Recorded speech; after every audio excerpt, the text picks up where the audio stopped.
বিসমিল্লাহির রহমানির রহিম। পরম করুণাময় অতি দয়ালু আল্লাহর নামে শুরু করছি। লিইলাফি কুরাইশ কুরাইশদের পারস্পরিক সৌহার্দ্য ও অভ্যাসের কারণে। ইলাফিহিম রিহলাতাশ শিতাই ওয়াস-সাইফ তাদের শীত ও গ্রীষ্মকালের সফরের অভ্যাসের কারণে। ফালইয়াবুদু রাব্ব হাযাল বাইত অতএব তারা যেন এই ঘরের কাবা ঘরের প্রতিপালকের ইবাদত করে। আল্লাযী আত'আমাহুম মিন জু'ইন ওয়া আমানাহুম মিন খাউফ যিনি তাদের ক্ষুধা থেকে আহার দিয়েছেন এবং ভয় থেকে নিরাপত্তা দিয়েছেন। সূরা কুরাইশ অবতীর্ণ হওয়ার কারণ। সূরা কুরাইশ মূলত মক্কায় অবতীর্ণ মাক্কি সূরা।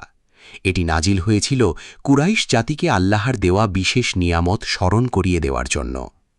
কুরাইশরা ছিল কাবার রক্ষক এবং ব্যবসায়িকভাবে খুব গুরুত্বপূর্ণ একটি জাতি। তারা শীতকালে ইয়েমেন এবং গ্রীষ্মকালে শাম সিরিয়া অঞ্চল পর্যন্ত বাণিজ্য সফর করত। আল্লাহ তাআলা তাদের এই সফরকে নিরাপদ রেখেছিলেন, এমনকি তারা ডাকাতি বা ক্ষতি ছাড়াই শান্তিতে ব্যবসা করতে পারত। এই নিরাপত্তা ও জীবিকা ছিল আল্লাহর বিশেষ অনুগ্রহ।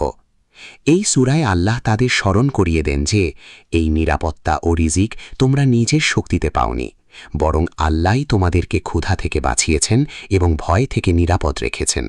তাই শুধু কাবার রব আল্লাহরই ইবাদত করা উচিত।